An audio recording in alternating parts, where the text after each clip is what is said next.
नमस्कार, आज हम 5 अगस्त 2022 की प्रमुख खबरों पर चर्चा करेंगे। केंद्र सरकार गिरती कीमतों और बढ़ती घरेलू आपूर्ति के बीच स्टील उत्पादों पर निर्यात शुल्क को कम या समाप्त कर सकती है।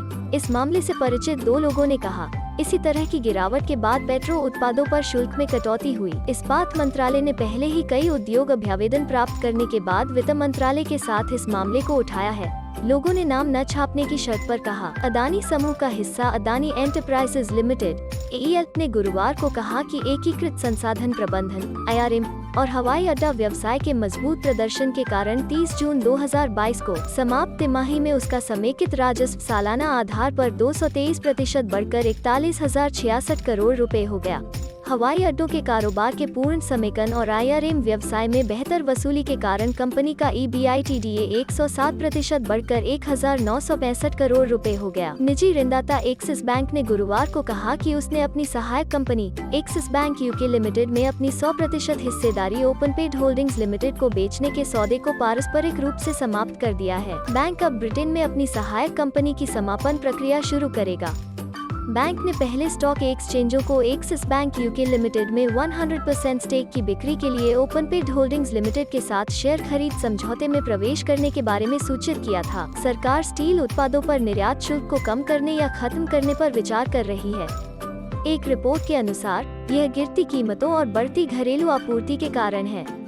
शुल्क में कमी से या हटाने से कंपनियों को विदेशी बाजारों का दोहन करने में सक्षम बनाया जा सकता है। जब घरेलू मांग कम हो गई है, बंधक finance LIC housing finance LIC HFL ने कम प्रावधान और उच्च ऋण वृद्धि पर 30 जून को समाप्त तिमाही के लिए 925.48 करोड़ रुपए के कर के बाद अपने लाभ में कई गुना वृद्धि की सूचना दी। हिंदुस्तान कंस्ट्रक्शन कंपनी HCC ने गुरुवार को जून 2022 को समाप्त तिमाही के लिए 280.67 करोड़ रुपए का समेकित शुद्ध घाटा दर्ज किया।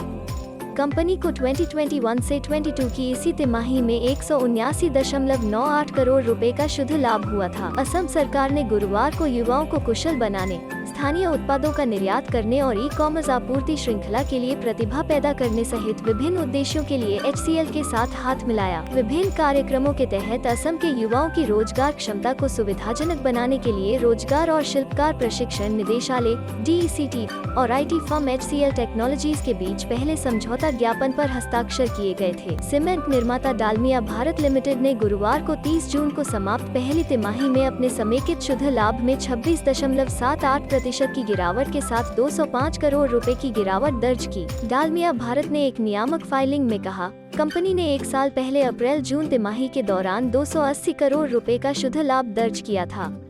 तिमाही के दौरान परिचालन से इसका राजस्व 27.44% बढ़कर 3,302 करोड़ रुपए हो गया। वैश्विक फार्मा और रसायन प्रमुख बेयर क्रॉपसाइंस ने गुरुवार को जून में समाप्त तिमाही के लिए लाभ में 19.27% की वृद्धि दर्ज की, जो 302.6 करोड़ रुपए था। पिछले वित्त वर्ष की इसी तिमाही के दौरान कंपनी का मुनाफा 253.7 करोड़ रुपए रहा था। आज के लिए इतना ही। उम्मीद है कि वीडियो जानकारी पूर्ण था। इस तरह की अधिक खबरों के लिए कृपया हमारे चैनल को साझा करें और सदस्यता लें। धन्यवाद।